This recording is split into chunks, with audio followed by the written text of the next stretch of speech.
Now, Apple CEO Tim Cook has long said that China tariffs would hurt his company, and a new Reuters analysis helps explain why. The report, which examines Apple's supply chain data, shows a company which is increasingly dependent on and intertwined with the Chinese economy.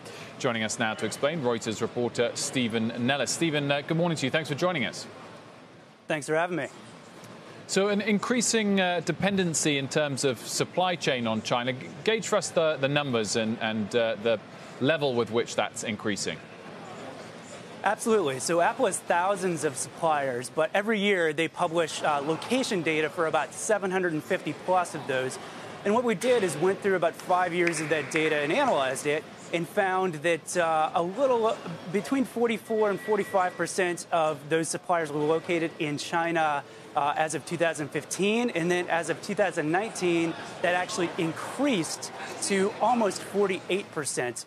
And the really interesting thing about that is, while they've added a few factory locations where they assemble the products in places like Brazil and India to deal with local tariffs, most of the new locations for factories have been in China. Foxconn alone went from having 19 facilities helping supply Apple to having 29 in that same time period. And that's right around the time when they've introduced new products like the Apple Watch, AirPods, HomePod. And so what we see is that Apple is really relying on China to help it deliver those new products. And that trend hasn't lessened even as the trade war has heated up.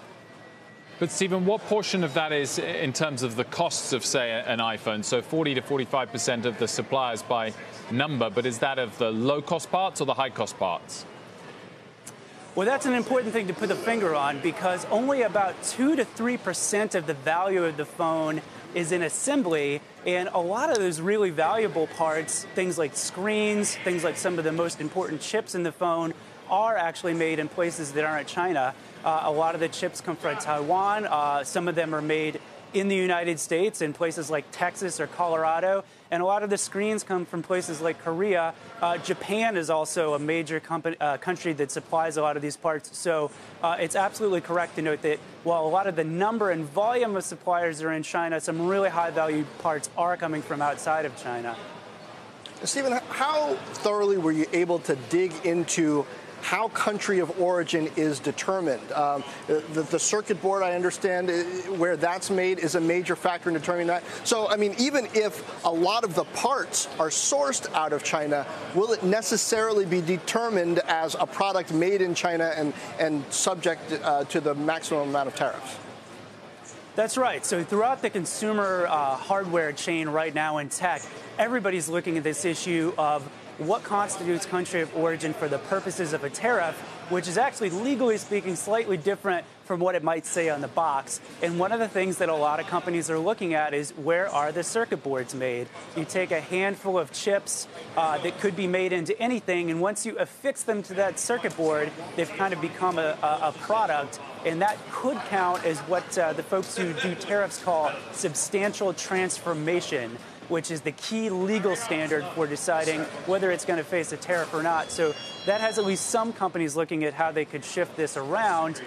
For Apple itself, we don't know exactly what they're going to do. We do know that some of their suppliers, like Foxconn, have the ability to make those circuit boards in other countries like India.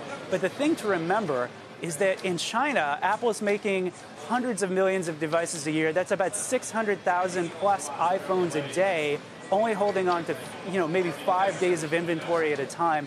Getting the scale and velocity of supply chain anywhere else but China is going to be difficult, even if Apple and its suppliers have the ability to do stuff like make circuit boards in other countries.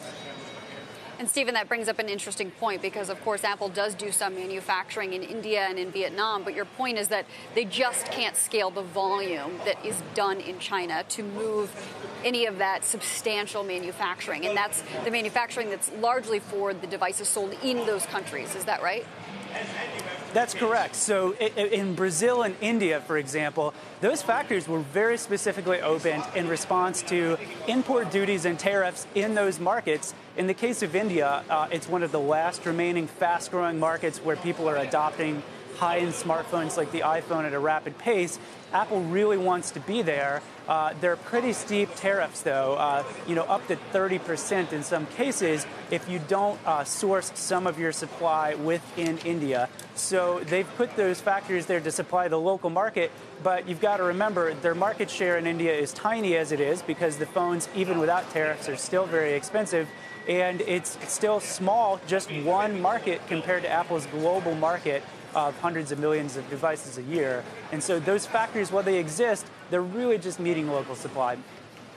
But, Stephen, it seems important to note, with the amount of lead time that Apple has before December 15th in this case, even though Tim Cook famously hates inventory, thinks it's evil because it just kind of burns a hole in your balance sheet, they've got time to build inventory if they want to, for the sake of serving the U.S. market that would be subject to tariffs, if they determine that that's a sort of one-time thing that they would want to do and mitigate the effect of these tariffs, right? That's right. So remember, their fiscal first quarter encapsulates the holiday shopping season in the U.S., and President Trump specifically moved some of those tariffs to December 15th on the idea that it would allow U.S. companies to get most of that inventory onto U.S. soil. Now, for most companies that don't turn their inventory that quickly, December 15th to kind of the end of the holiday shopping season seems like plenty of time. For Apple, we know they hold it for as few as 5 days, so you are left wondering whether they would actually be able to get it all in by then. But this is a very sophisticated company. It's a rare case where the CEO himself actually built out a lot of the supply chain. And it's probably true that if they want to move that up, eat a little bit of inventory cost to respond to this one-time situation in their fiscal first quarter, which is typically the biggest, they probably can. Right now, they are in the big ramp. We'll probably see a new iPhone announcement sometime in the second week of September. So they're already getting those phones ready and getting those processes ready right now. And it's yes, very possible that they could do a little shifting of how they normally handle inventory to respond to this one-time event in a big quarter for them.